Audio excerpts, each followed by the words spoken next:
This empty chair represents the addict who died today, not knowing recovery was possible.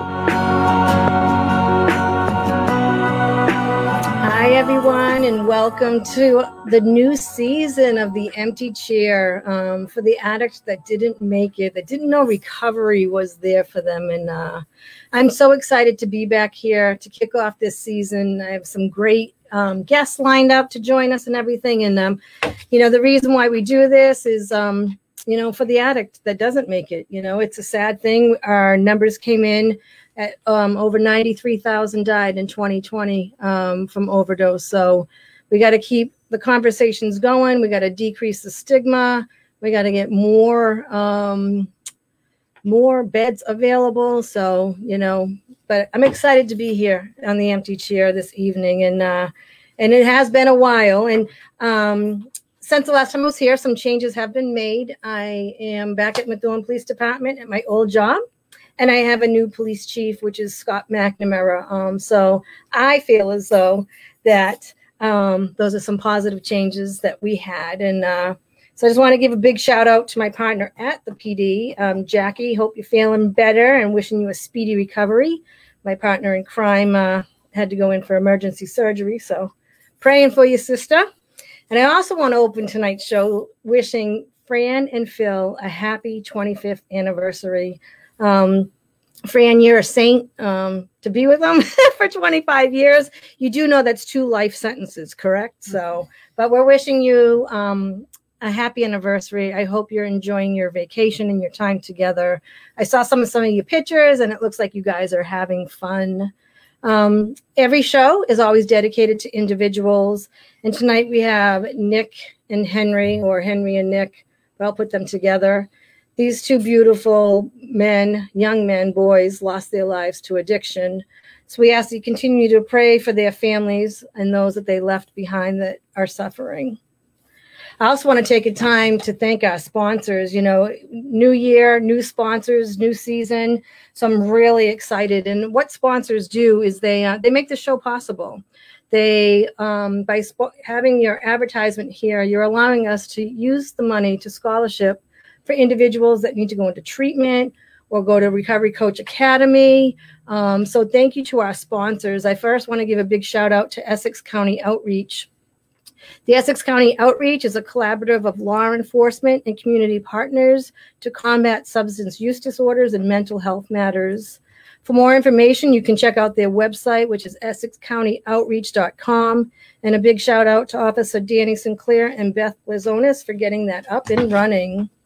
I also want to thank, new to our group, is Greater Lawrence Family Health Center.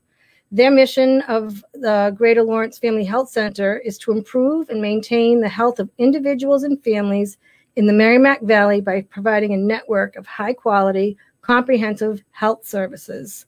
I just actually had to use them yesterday. There was a beautiful woman, Socorro, who worked there. I had an emergency situation, and I was just so impressed with how quickly they were able to help me with an individual. And I sent her a letter today just to say thank you, because their turnaround time with my situation yesterday was amazing. So Socorro, if you're listening, thank you again. You can visit them at their website of glfch.org. They're located in Lawrence, Methuen, and Haverhill. We also have, new to the list, Title Boxing North Andover. Find your inner fight at Title Boxing, 137 Turnpike Street, North Andover, Mass. You will meet Lauren and Patrick and the amazing staff at the Title Boxing Club. And if you do go, tell them that you saw their ad on MVP ASAP, and I'm sure they will take good care of you.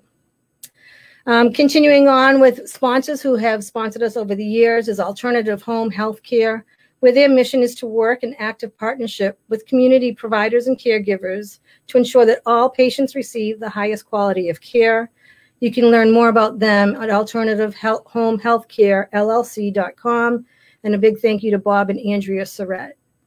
Cornerstone Services, they provide all your needs for both residential and commercial, electrical, cleaning, handyman, HVAC, plumbing, and heating. No job is too small for Cornerstone Services. If you need assistance with them, you can reach out to John Croto, and I have his number, and it's also listed on his banner. Essex Company is a family-owned company with high standards to satisfy their customers. They provide beautiful cabinets, countertops, and quality flooring. You can reach out to Fred at 603-508-5052, and their number is also on their banner. One of my favorites, not to be prejudiced, is Haven of Hope. It's a beautiful 12-step-based women's recovery home in Methuen, Mass. The house sits on the beautiful property of the Mount Carmel Church and has assisted many women in their journey. For more information, you can reach out to Jean at 978-258-3982. I also want to thank Lawrence Methuen Community Coalition. A big shout out to all the members at LMCC, which serves Andover, Haverhill, Lawrence, Methuen, and North Andover. They provide a continuum of ready, accessible services that foster the health, safety, and well-being of individuals and families. And I think last for the banners would be our Top Seal Addiction Treatment. They are the premier outpatient addiction treatment facility north of Boston. They're located right in Andover. They provide safe and comfortable environment for addiction treatment and recovery. You can see them. I believe their phone number is there, and you can also go to their website. A big shout out to the Circle of Hope, which is a family support group that meets at Methuen Police Department every Monday night at 6:30 to 8. Thank you to our host of that, which is Phil and Fran Leahy. If you need more information on that, you can reach out to Phil at 978-886-29, and I don't have the rest of his number, so hopefully it's up there. Or you can also reach out to me. And just a reminder, we have 2 Celebrate Recoveries in our area. They are 12-step Christian-based programs.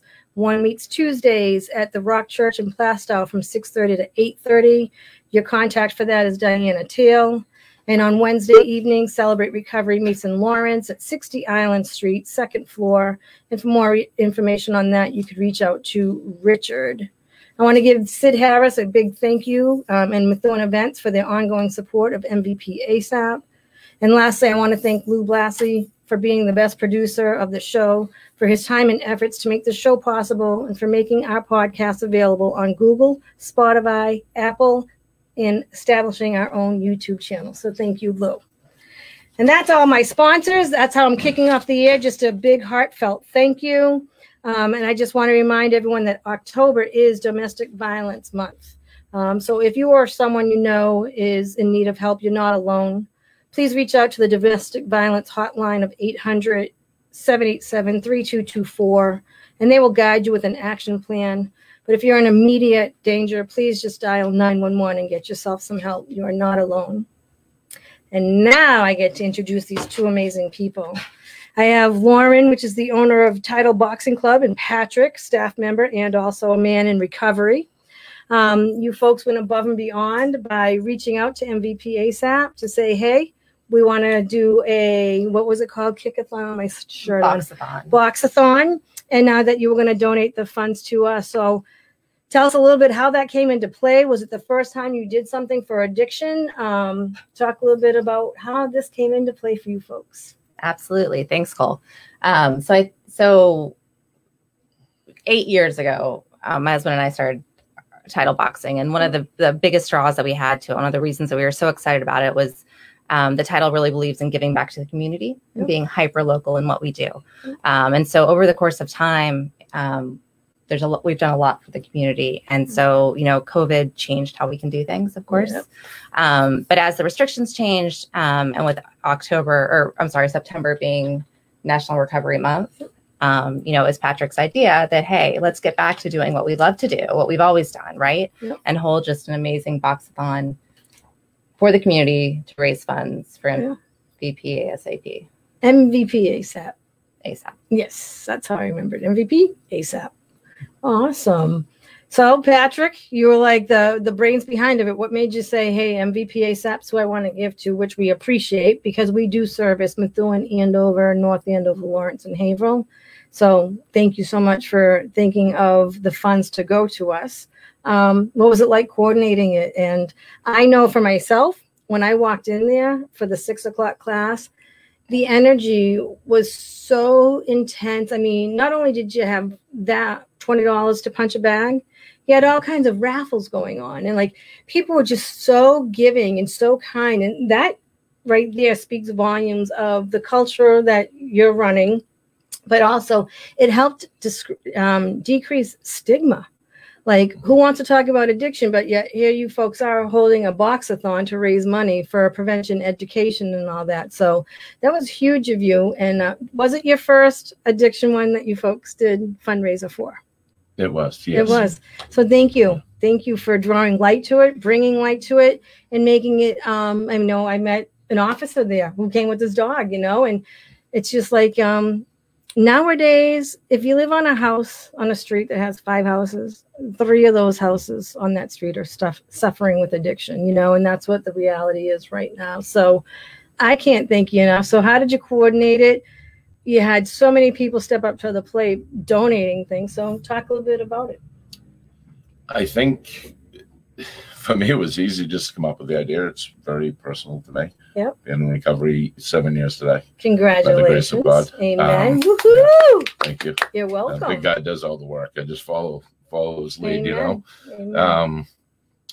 And then working, Lauren, yourself, Yep. and the community. As you said, the number of times Lauren and Billy have done something for the community is absolutely mind-blowing that people don't know about. So I think people really stepped up. As you said, everyone knows somebody in recovery, somebody that's they themselves, family member, loved one, somebody that's been lost.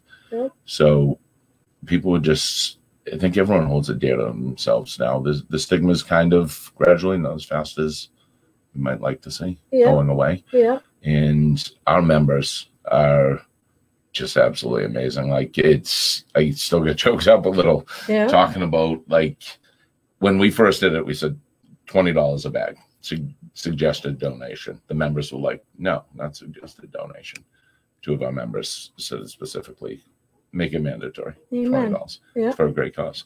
So we're like, okay, well, people can come for free. We're not going to charge anyone if they don't want to. Yep. 54 bags we have in the club. Yeah. State-of-the-art club. It's not your old Rocky gym that you see I on can TV. testify to that, and so can our guest that's coming up later, Zach. Absolutely. So I was hoping $1,000. We can get 50 people in here. Yeah. And Lauren's got the math behind it, but the number of people, donations, raffle items, support, people all across the country, counselors that I had, thankfully, when I was in treatment in Texas in 2014, that reached out and donated and gave money. Like, it just blows me away. Yeah. It far exceeded anything I could have expected. I was thinking 500. When I left, you guys threw a number at what was going on. And I mean, I sat in the parking lot and just cried. And a lot of the people that I met, they weren't in recovery. And they were just like, yes, we want to be part of it. That the energy that was there was just so overwhelming and so beautiful. And some were in recovery. There was a gentleman from the Woburn Club that actually drove down to let me know how many years he had and that he wanted to participate in it. And that's how we decrease stigma. That's how we have these conversations, is by folks like you willing to put your neck out there, because a lot of companies still won't even acknowledge, won't talk about. They'll have a little room on the side to go to if someone needs help. But no, you guys went like forefront with it. And then from there, we had the Tribune get involved because they were so moved by what was going on, because they know what MVP ASAP has been doing for many years now. And the fact that you folks did this, like, I can't thank you enough, And I know all our board members as well. They are just forever grateful. We actually sent someone today. He did his intake today and he leaves tomorrow, and we scholarshiped him. So like, your members and yourself and our sponsors, like, take joy in knowing like you're helping an individual on their journey in recovery. And then typically what happens is after they get a year, they come on and talk, and they'll share their experience, strength, and hope. So speaking of, I want to hear a little bit about you. Like, today's 7 years, so congratulations and hats up. Thank you. Hats off to you, brother. But thank you very much. 7 years, and that's a miracle. To call yourself an alcoholic or an addict and to not use for 24 hours is significant. Never mind to make it to 7 years. So tell us a little bit about your journey, and especially if you incorporated boxing in with part of your journey. So let's hear about it. Yeah, 24 hours at one point seemed impossible. dang near impossible. Yeah. every single day. Yeah, I remember the easiest thing to do for me was to continue drinking. Yep. The hardest thing to do was to stop and ask for help. That's not always the greatest thing. Unfortunately, I have people around me over the course of those 7 years that have led and guided me, and yourself. I've met you on several occasions, Phil Leahy, the original founder. So to answer your question a little bit better before, why MVP ASAP? Like, you guys were the most obvious choice. Amen. You know, thank you. Several people from Haven of Hope. I've met several women that are in recovery for longer than I. Amen. One of which, when I came back from Texas, funny story, was one of the first speaker I heard in a meeting in this area when I came back. She's still sober to this day. Amen. Absolutely amazing. And, you know, you hear the 12-step bass, and I just, my ears perk up like a dog when I hear that. Like, that's what changed my life. I had some sober time, dry time, if you want to call it, prior to 6 months, not too long prior to going to treatment again. By the grace of God, would be my last time. But I get to 4th and 5th step like many others, and I balked, and I was like, it's a little bit tough. You know? So when I was blessed to find this treatment center in Texas and spoke to the founder down there and asked about the 12 steps, and he said, yes, you will do them. Amen. I knew that was what I needed. At this point, I was knocking on death's door. Like, I didn't have a choice. You know, I lost the power of choice, as we say in recovery. Thanks to Lauren here. I know. So Lauren, did you know him as a drunk and then watch him get sober? I did. I don't know that I was fully aware of it. Of how bad it was? Of how bad it was. Yeah. And when did you become aware of it? Pat came to us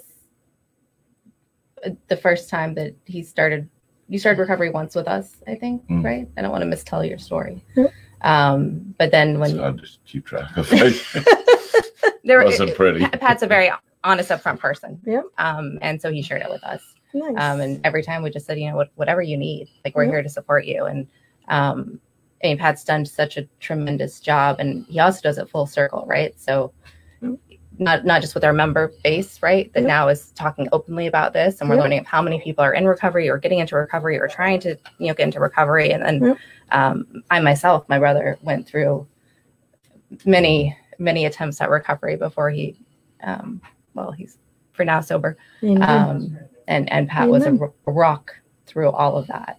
And I know that he gives a lot of gratitude to the club and others for being a support system for there. And I think sometimes he doesn't fully realize how much support he gives right back to the community, and how many people he's helped by making that choice 7 years ago and every day since.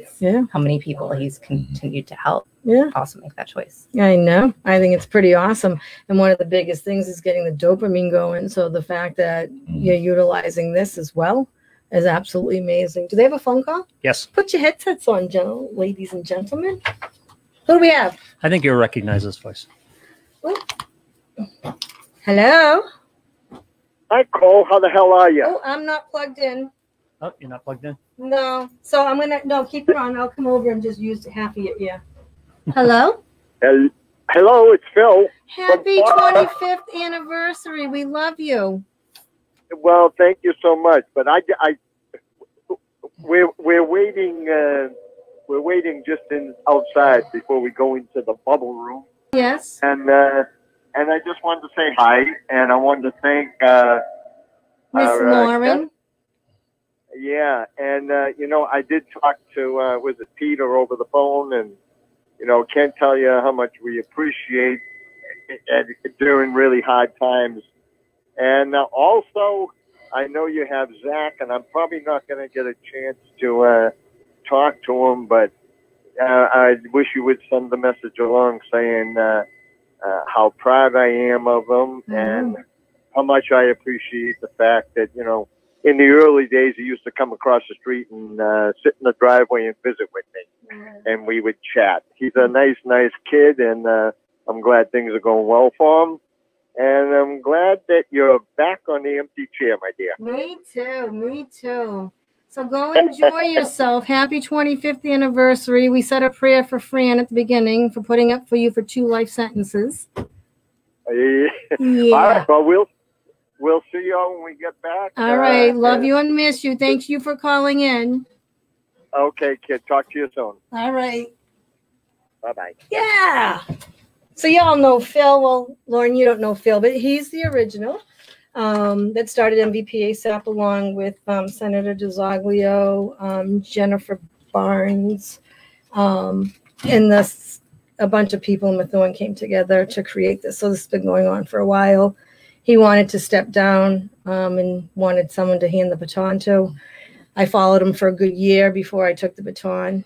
So he kind of like molded me and got me ready for this. So I'm glad he got to say hi to you guys. He's a great man. I've got to meet him several times. And Absolutely. Speak very highly of you. Yes, yeah. I'm sure he's a good man. So finish your story. So yeah, I mean, as Lauren mentioned, the community, as we refer to a community, a family, Title Boxing Club, with our members, the support over the years from them, from Lauren 2 times in 2014. I had to call her and basically just be like, I won't be in tomorrow. I'm going away to rehab, and then going away again. And I remember you saying that phone call was hard for you to make the second time. The second time was even worse. Was she supportive? 100%. There was no question whatsoever. It's just you do what you need to do, and you get better. And we're here for you if you want to come back, or just here for you in general. Amen. Her only concern was my well-being. Amen. And at the time, did you know that your brother had an issue as you're supporting this young man on his journey of like, here we go? So you're aware of it? We did. Yeah. He had bone cancer at 15 and his leg amputated at 18. And this was years later. And we'd gone through a bunch of up and downs. We didn't know how bad it was. But wow. But So 105 days that year I spent in treatment. Amen. So yeah. Right? That'll do it. A lot of people look at it shameful, but you know, it's what I needed. Hopefully it was enough to get it through this time around. You know, it's and the 2 young men that we dedicated tonight to, Henry and Nick, who unfortunately aren't with us tonight. Both of them just over 18 years old, and both are. It's amazing. You can't explain it to somebody non recovery, I guess. The grace of God, they're not, you know, but the way those 2 young men helped me in my recovery at 18 years old, it's absolutely amazing. You know, the community we have in recovery. To try to explain that to somebody who's not in it. And, you know, a lot of times in a meeting you hear somebody say, I'm grateful recovered alcoholic. Like, I am grateful. I honestly think I live a better life than I did even before my alcoholism may have kicked in.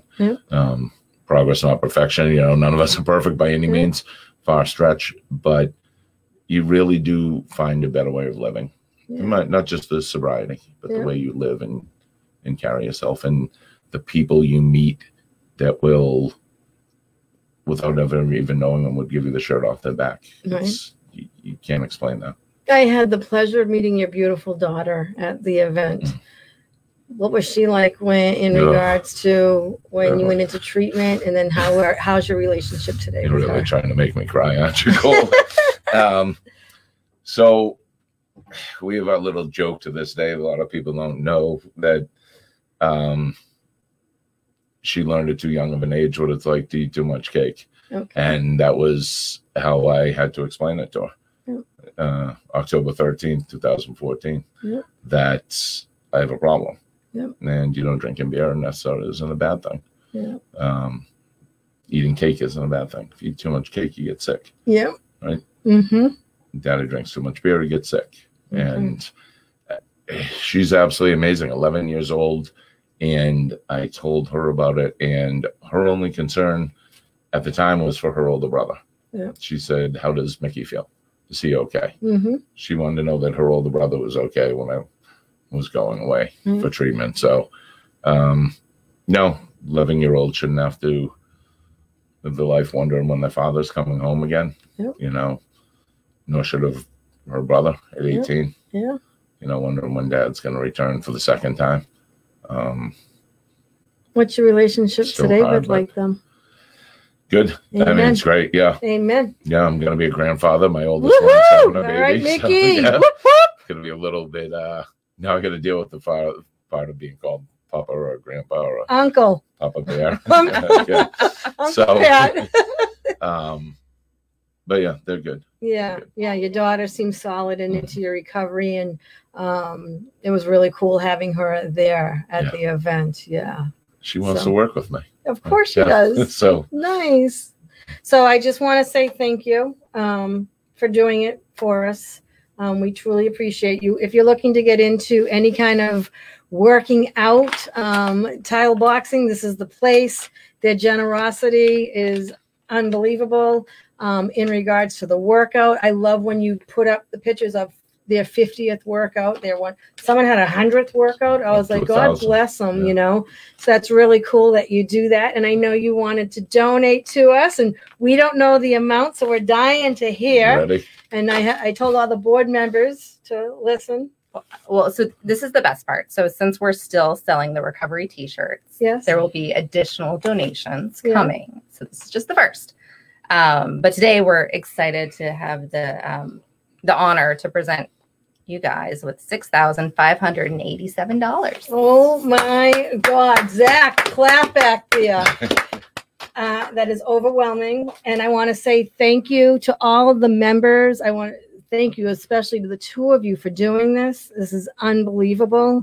I have our board members are listening tonight, and this is coming at the best time ever because you have no idea. And you'll learn soon why. But thank you so much on behalf of MVP ASAP and all of us. So we have something for you that we wanted to give you.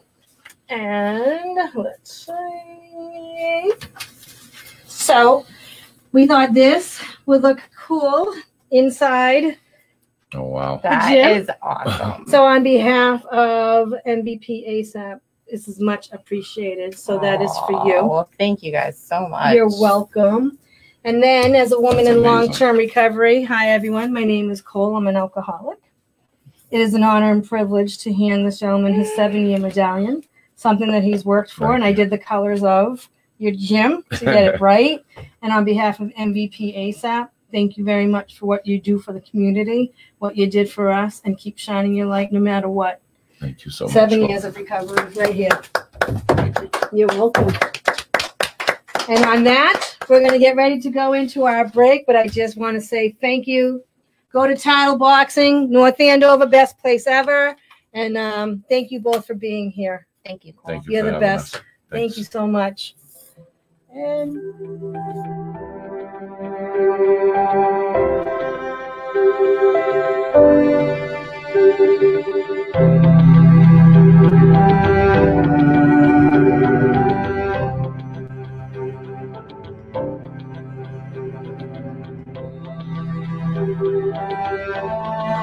Hi there. My name's Phil Leahy, and I do the Empty Chair show here. And as much as Fran and I have enjoyed doing this show, our real passion is with where it all began, the Circle of Hope, my support group for the families of addicts. I learned a long time ago that dealing with an active addict is just too difficult. So we invite you to join our group, the Circle of Hope. Give me a call, 978-886-2949, and you'll see our banner on the show anyway.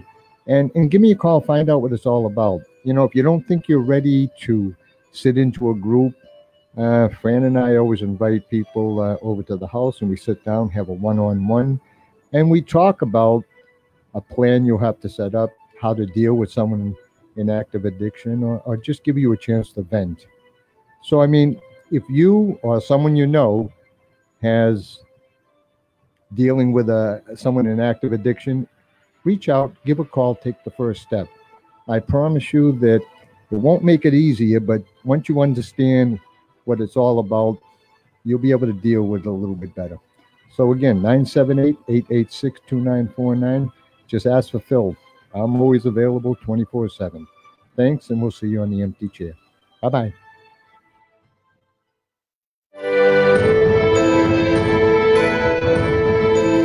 welcome back to the second half of our show. I have an amazing young man here tonight to share his experience, strength, and hope. And I was just telling Zach that Phil Leahy had called in. Phil and Fran are in Florida, and they were getting ready to head into dinner. But he wanted to say, Zach, you're an amazing man. He remembers you from coming across the street to talk to him. Yeah. And he's actually the connection that connected me to you, which how all of this recovery journey began. So thank you so much for being here to share your experience, strength, and hope. Thank you. You got to witness a miracle of us receiving $6,587 from Title Boxing in North Andover. That's beyond amazing, and this money will be put to good use. So so thanks for coming. Yep. And I know one of the things that MVP ASAP does scholarship for is also Recovery Coach Academy. Yes. And today's the year anniversary. The 1 year anniversary. That we scholarshiped you, and you and Lisa finished. By, coincidence too. Isn't that a trip? Of all things, I had no idea until it popped up on Facebook. For the memory. Yeah. But yeah, and also too, Phil actually got me into my first detox it wasn't my first detox ever, but it was the first one where I actually stuck it out, and I ended up having like 8 months that time around. Wow. So I started to learn about staying sober, getting sober. So it's just amazing how everything works, Yeah. It really is. Why don't you share a little bit about your experience, strength, and hope? How'd you get started? How'd you get those 8 months? What caused the relapse, and where you at today? Oh, I don't even know where to start. I really don't. Do we start from the beginning? I don't know. I will, because I think it's just like so important to like bring awareness to the disease of addiction and alcoholism, and I don't think people want to acknowledge it's a disease. Yeah. So I was actually like looking it up earlier, and like, for example, 75% of women who are in recovery report like sexual trauma. And then 50% of people who suffer from mental illness fall into substance abuse. So if you can't accept that it's addiction and alcoholism, there's like these underlying causes. And a big thing is like childhood trauma, and like so don't mind me getting too heavy on you, ahead. It's just like I actually grew up in Freiburg, Maine. I don't know if you knew that. I did. From 5 to 14. Because you told me. From 5 to 14. And I never saw my parents in the same room more than a handful of times. And they were both addicts. My mother's alive and well to this day. She's one of my biggest supports. Amen. I really think that her prayers got me here. Amen. And kept me alive, But I won't get too deep into the whole thing, but like, long story short, I lost my father when I was 14 years old. And I found him passed away, and I don't have to get into like the details of it, but it was horrendous. Yeah. And I ended up moving from Maine back to Massachusetts with my mother. And after his death, after he passed away. So there's your first flag right there of trauma. That's your trauma at age 14, right? Yes. Because my trauma was 16, and then it goes into what it goes into. Sure. So you move. Yeah. No. And like, just when I moved to Mass, I had found drinking and smoking weed like prior to, I was probably 12 or 13 years old. And it was just something to do, something that was fun, But then when I moved, it was kind of how I made friends. Yeah. And like, I bring all this up because I don't think people realize the culture that kids are living in these days. Yeah. Like the music they listen to, what they see in social media, like alcohol, Xanax, Percocets.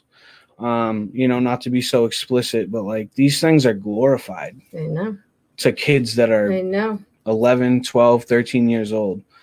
And it's just kind of a shame that, it's too late. By the time a parent even finds out, by the time you find out your child's smoking weed, they're doing things that you would never imagine.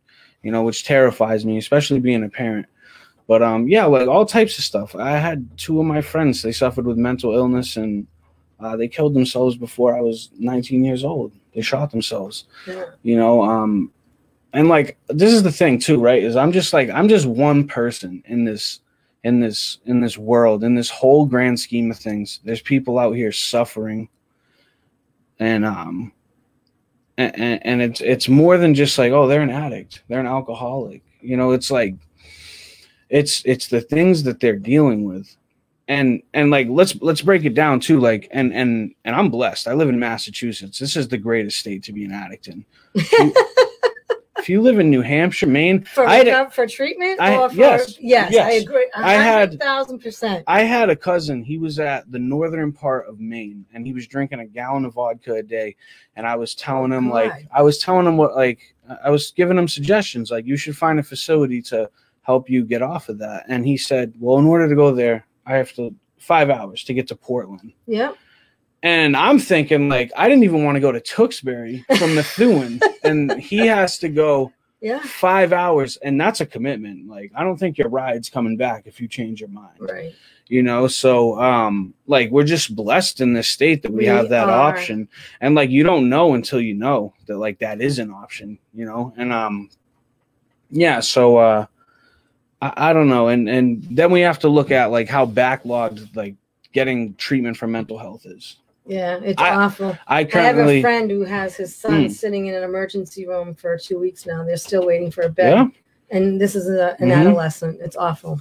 Yeah, no, and we find and we see and we you know, like suicides are happening because these people can't get help long enough, right? I actually just celebrated 21 months sober. On the 5th, right? Amen. Thank you so much. And like that's all like God's grace. And first of all, let me say that it's God's grace. My wife for putting up with me. I love her so much. Yes, my mother, who's also named Lisa. How cool is that? Michael Gorman and his mother Nancy from TMF. Those people were so good to me when I first, like, there's just so much in everybody's story, you know, that we could get into, right? Yeah. But I really want to talk about, I want to stay on the mental health thing, right? Yeah. It takes time. It takes, right? So if I'm suffering and if I'm addicted to alcohol and drugs and I have underlying mental health issues, I'm looking at, I have to get sober, not knowing what's wrong with me. And maybe 6 to 12 months later, I'll have a therapist. And say if somebody needs medication, you know, they need whatever, a psychiatrist, whatever that is, you know. And then those medications take time, 6 months to a year for somebody to adjust and to start feeling okay. Like, we're taking people who have been using drugs for 5 to 10 years to cope with all these traumas they don't know they have. Like, this is why it's so important to smash the stigma and for people to feel comfortable talking about this stuff, because I have 21 months sober. I don't even know what's going on yet. I had 8 months before, 90 days before. I'm like finding stuff out about myself every day that I never knew, like deep down in my core, like, okay, that's who I am. I didn't even know that. Like, this is part of me. And I'm 27 years old, and these kids are 17, 18 years old, and they're lost. And like, look at, again, in Massachusetts, we have recovery high schools. I know. And I'm like, how would you even know in high school? But hey, you know what? Like, that's awesome. I know. So, yeah, kind of mixed messages there, but just like I did want to touch on the mental health. That's why I started the Wellness Wednesdays at the police department for the whole summer, because I'm like, people are not going to be seen at school. We don't know how individuals are going to be. And mental health, there was a 19% increase in overdose, in suicides. And one of the things that really wrecked me were the 2 stories on 2 Thursdays. One was the woman and her daughter walking, and the neighbor had mental issues and harmed them. And then the following week was the officer that committed suicide. I think he was Groveland and lived in Haverhill or reverse. And I was like, this is too much. So I held a resource night, and I had an organization come in to talk about their mental health services. And I didn't do my homework because a parent raised their hand and said, so how quickly can you see my son? And she's like, 6 months. And I leaned into Phil and I go, what did she just say? And he goes, 6 months. And I was like, you know what? We need to do something. So I ran that Wellness Wednesday at the police department.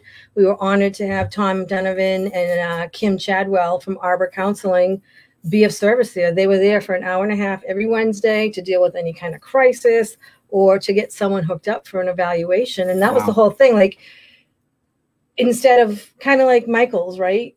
You don't see them all week, but they keep coming every week. So at least you're having connection so that this person, buddy, just meet me next week, or even come back to my office and talk, you know, so that that connection's being made instead of 6 months. I'm like, 6 months, these people are going to be dead. Yes. So no, mental illness right now, and add COVID to it. Like, my heart goes out to anyone that got sober during COVID. Like, y'all had to do it on a TV screen. Yeah, and, I was one of them this time. That's crazy. I really was. Because it's all a part of disconnect. So now I'm disconnecting you and you're talking to a TV screen. And here you are, when part of our biggest part of this is fellowship, human touch, conversation, and boom, let's get sober on Zoom. Well, it's ironic too, because then like we had that gentleman in Salisbury, I won't mention his name, you know, and like there was people like that, you know, and like it's like 100 years after. I might have the dates off. I don't know what I'm talking about, but whatever, years back, we had prohibition. And now instead of speakeasies for booze, we have speakeasies for staying sober. Yeah, you know, the cop would drive by and he'd flash the light and he'd shut it off like, I'm not seeing this, because he knew that recovery was going on in there.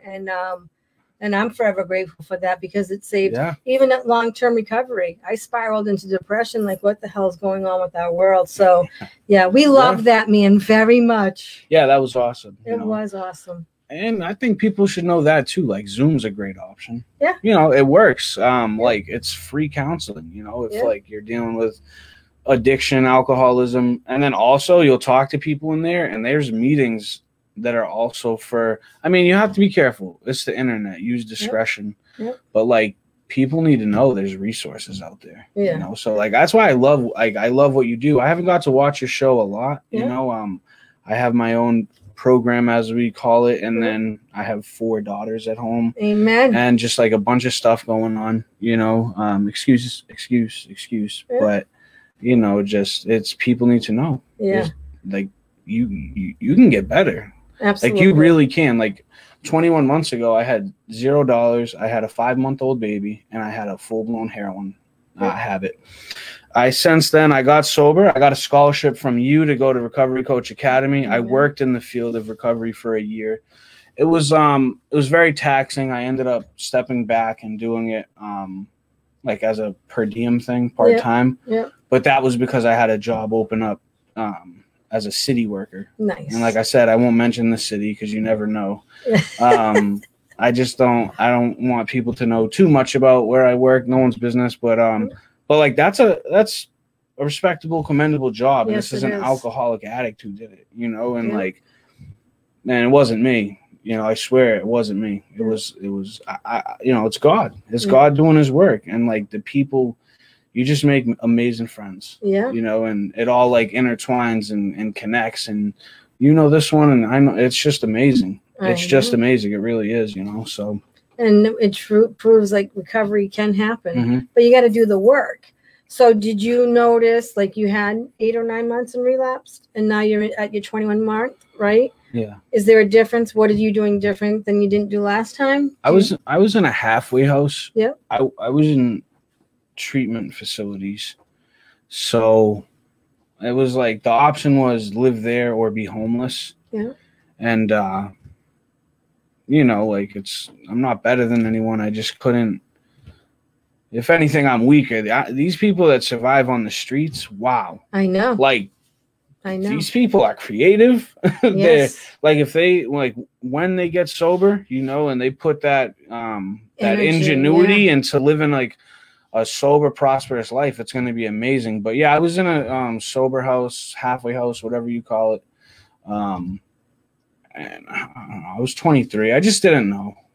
I just didn't know. And like, it just took time. I think I also got sober for the wrong reasons. You know, it was like to, you know, I wanted to be like the most famous sober person. Like I did. I wanted to like make music about it and then write books about it. And I did a fair share of both of those. I used to like doing that. I like the arts, you know, I like expressing myself through that. And then like, it just wasn't for me anymore. Like the dream kind of changed. Like I like having like a private life and like helping people. It's not even like you can brag, right? Like, oh, I like helping people and not telling anyone, like, because I'm not really going out of my way. But it's nice when you help someone and you didn't even know you helped them. Like, because if I don't know, I can't like just focus on helping everybody every day. I can't. I'm too sick in my head, you know, like. But yeah, this time around, I made a promise to myself. I was sick of losing myself. I feel like every time you relapse and you go back into those patterns and behaviors, you get sober again, and then like you just don't feel right. Still a little more every time. It's like just, I don't know. It's just like chiseling away at your soul. You know, like you lose a little bit of it.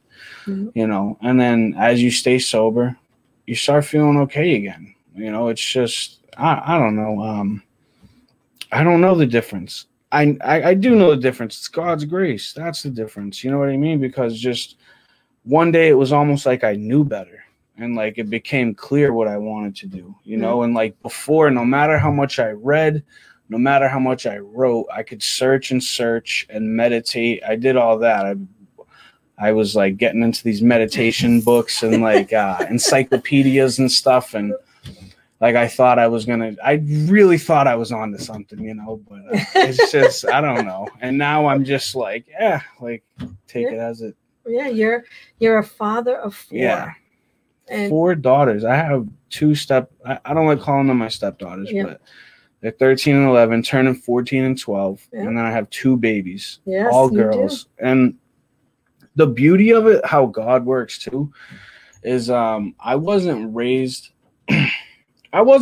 to disrespect women, but like I didn't know how to respect women, how to approach them, how to like have them as a friend, and how to just like be myself. You know, that wasn't instilled into me, unfortunately, as a kid. And then now I have all these girls, and it's like they're helping me become a man now, because like I just have like a new respect for not only women, just like people in general, and how selfish I've been. And like I don't know. It's just, I don't know. It is so cool to witness. Yeah. It is so cool to witness you as a dad. I love when you hold on the baby and you guys you fall asleep and Lisa will snap a picture or whatever. And so you have 2 that have never, ever. Yeah, no, they don't know. They don't know anything like that. No, they don't know of it. They got a sober dad that loves God.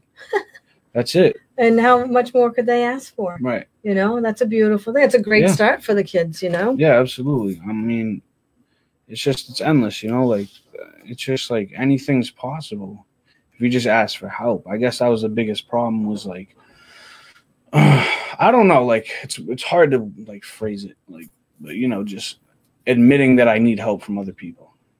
Yep. Why is that so hard? Why is that so hard today? I'd rather get lockjaw.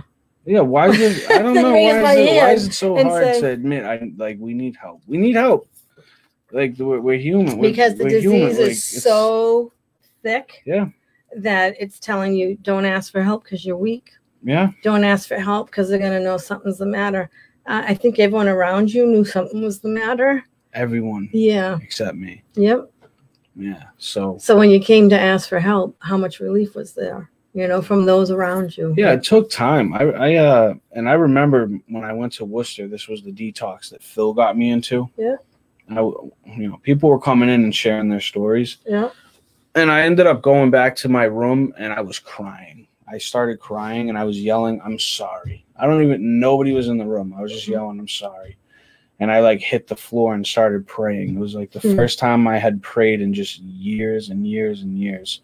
And it was all that stuff from like as a kid and as a teenager that I didn't really get into, but like you catch the drift, you know, like when, you know, parents were addicted and blah, blah, blah. And then that brings me to my next point, actually. I think victimization of self is the biggest threat to me. Tell me a little bit about that.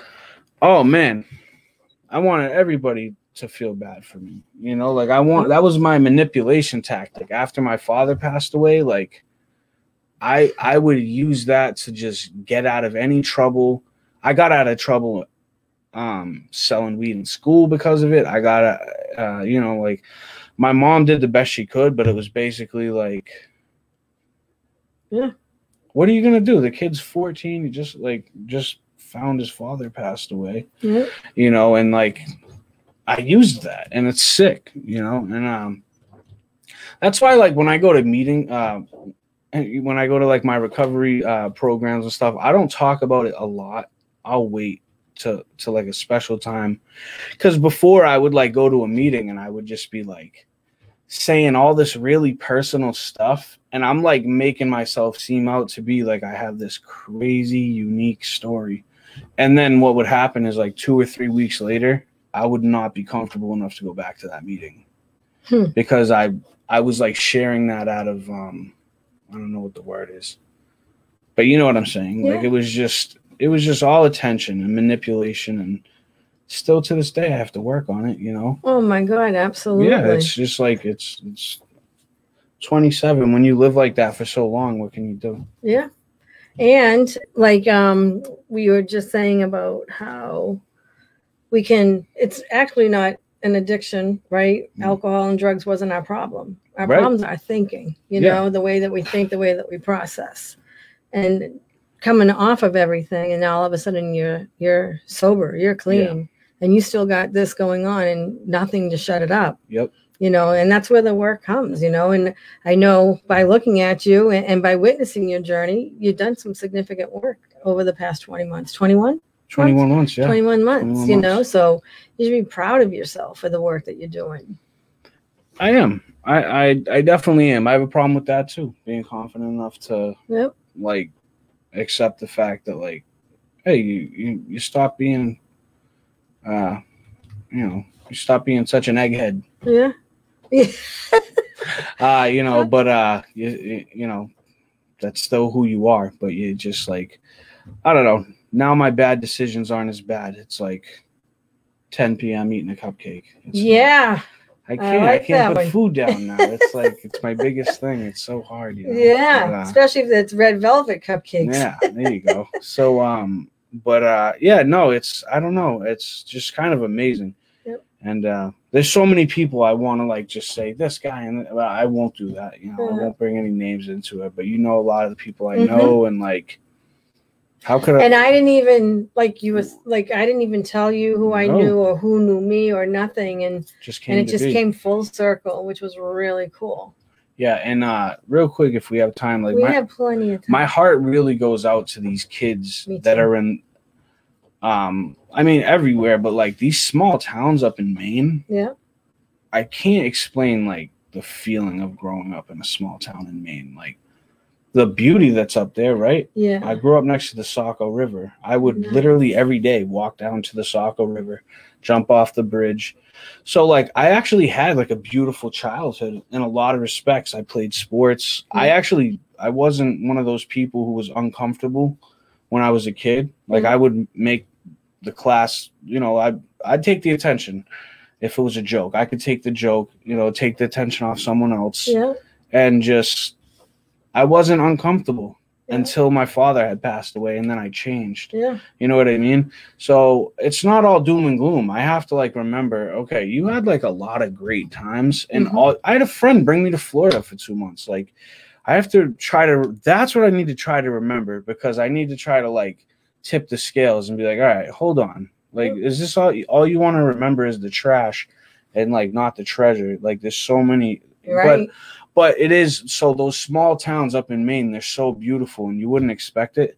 But there's just like this dark cloud over it. You know, like the addiction, the alcoholism, just running rampant. And then like, but imagine there's just not as many people to talk to. I know. And like, especially like Freiburg, I don't know how many people. That's where the fair is, Freiburg, Maine. Yeah. Yep. Yeah, they just had it. Near North Conway. Yep, right next to North. Yep. Yeah.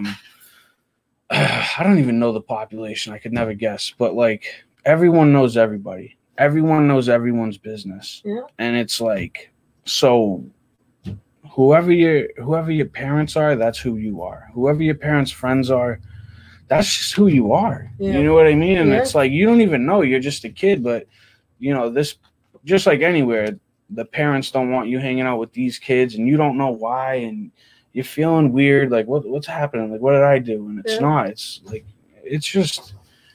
it's terrible, you know? So, yeah, I mean, my heart, it goes out to all these kids, you know, that are suffering and dealing with this stuff, and they just don't know how to verbalize it. Yeah. And they don't know what's going on. And that's exactly what the stem of the trauma is not being able to verbalizing it, knowing it's inside, needs to come out, and how am I going to get rid of it? Well, alcohol and drugs shuts it up. You know, if you don't become violent or, you know, same with me having the trauma at a young age, and just we're shutting down. You know, you didn't know what was going on inside of me, and I didn't know how to articulate my words. But when I got drunk, I certainly did know how to articulate my words, and you did know what was bothering me, you know? So I get it. I'm glad that you keep bringing up the kid piece, because next week is Red Ribbon Week. Okay. Where all the schools in Methuen will be acknowledging it. Okay. One of my board members, Dean Bruder, he is a teacher. Oh, yeah. At the high school, and he runs a SAD program, Students Against Destructive Decisions, and they'll be acknowledging Red Ribbon Week all week, and that's all about let's not do drugs. That's about a group of kids. When I walked into my first class to speak for him, first it was emotional for me, because when I first did it, it was the age that I started to pick up. And when I looked at these people, they were babies. Wow. And I went, oh no, that's what, at this age, I'm effed up. You know what I mean? Like they were sixth graders, and that was me. They were eighth graders, and I'm like off and running in eighth grade. That's my my 13-year-old is like, that's how she just like brought you look home, at him and say, can you picture her just stumbling in, falling down drunk? I could not picture. Yeah. Right. And she just brought home a contract for that. The SAD? Yeah, Amen. She just brought it home, Amen. signed it. Her mom signed it. So we were. I'm like, this is kind of cool. It is pretty. I remember cool. they had Dare. I think when I was a that kid. was about. It didn't work out. What was Dare? It was just that whole Dare to be different. Like I forget what the acronyms. Me too. But yeah, they. I think it was Police Freedom or something. It might have been right. Yeah. Right. But when I walked into Dean's class, like, because I've been doing it for many years, I think maybe like 2 years ago, like before COVID, when I walked in, there was like 60 kids in one class. I started to cry. I'm like, dude, I would be lucky if I could get 60 in the United States of America, my age, that was going through this. And here they are. And I told them how, I said, this is so important that you guys have this because you can talk about it. Like, this is the place where you have the conversation. So Dean has done an amazing job with SAD for many, many years in all schools in Methuen now acknowledge Students Against Destructive Decisions. And I'm so happy to hear that your daughter came home with a contract. Yeah, no, it's so cool, you know. So. And real quick, Dean's awesome. I don't know if he's gonna see this, but I love that guy. You know, Me too. He really is a good guy. He's strong. He's a strong guy too. You know? Yeah, he is. Yes, he is. Do you know he was my 7th grade teacher? Nope. And then he was my high school teacher. So he saw me go through my life. Wow. And witnesses me today as to who I am. Yeah, he's a very special. That's awesome. Holds a very special place in my heart. So yeah, that's absolutely amazing. So we're coming towards the end of the show. If someone's new and they want to get clean and sober, like what kind of advice do you give the newcomer? I would say, real quick. Yeah, what do we have? Got Mikey. Oh, that's my guy. Yep, Mike Gorman. Proud is an understatement. Thanks for being you, bro. I cherish all our times together with Christmas on the streets. Keep leading by example. Thanks. You know, and I know that my best friend Kathy Brian is listening. And Kathy, that's I love you. Yeah, Caesar's a good friend of mine, co-worker turned friend. Amen. We put up with each other. Lisa. Oh, hi, Lisa. I hope you and the kids are watching. You must be so proud. But yeah, what I would say. Yeah, to someone that's newly coming in, trying to get clean and sober, and they say, Zach, what do I do? What are the first things you tell that person to do? I would say. What was the most important things you heard? It's just tough. Like I mean, go to meetings. Yeah. You know, like I can't name anything specific, but I do a 12-step program. Amen. I would say go to meetings and tell them that you're new. Yeah. And go to a meeting or two and get phone numbers, men with men and women with women. Amen. And like use the phone and call people. And I used to think I could only call people if I wanted to drink or drug. I will literally call somebody and I'll talk about anything. Anything. Like I can't even, of course I can't think of it, but like the smallest stuff just sends me flying and I have to make a phone call, you know, like it'll be like Lisa wants like decorations or something for the house. And I'm like, I don't want to go shopping. So like I have to make a phone call and just complain because that's what I do. Yeah. But you get rid of it and then she's not the brunt of it. And then what do you end up doing? You go shopping because it's not that big of a deal. Right. But early on it is about calling and saying, hey, I want to use. And then like you kind of figure it out together. You know? But yeah, I would find a meeting, you know, or like if you're a young kid and you think you have an issue, like find someone. Yeah. Like, you know. Definitely. I know right now again, the Methuen schools have the SAD program going on. Yeah. But a lot of your local police departments have community engagement specialists in there in Haverhill, Andover, North Andover, Lawrence, and Methuen. So like in the Merrimack Valley. So that's always a place where if you don't know where to go, just start there and they can direct you. If you're in school, and you're blessed to go to the Methuen schools who do acknowledge the Red Ribbon Week and do encourage abstinence. Like you don't even have to try it, you know, just it's cool to not use or drink. So a big thank you to Dean Bruder for getting that up and running. Absolutely. And I know next Wednesday is the day that they'll acknowledge it in the school. So I look forward to seeing what they're having. But if you're new and you're just tuning in tonight, you know, there is a different way of living. It's an amazing life, but you got to put the work into it. And what I say to the person that's newly coming in, like just 24 hours, just 24 minutes, just live in the day. Important. Because I know for my own, when I was getting out of the day and trying to look at the future, anxiety would fly in and how am I going to do this and how am I going to do that? I don't even know how to do this without drinking, you know, and it's a whole new lifestyle, but it is doable. Yeah. You can do it a day at a time by doing the footwork.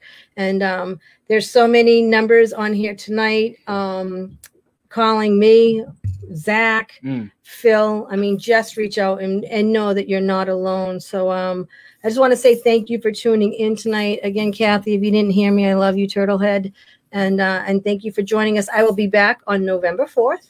I have an amazing speaker from Florida coming in. His name's Ed C. He's a man in long-term recovery, and he is a life coach, and he has a dynamite story. So thank you, Lou, for your time. Thank you all for joining us. You're not alone. We do recover, and reach out if you need help. Good night, everyone, and God bless. Thanks, guys.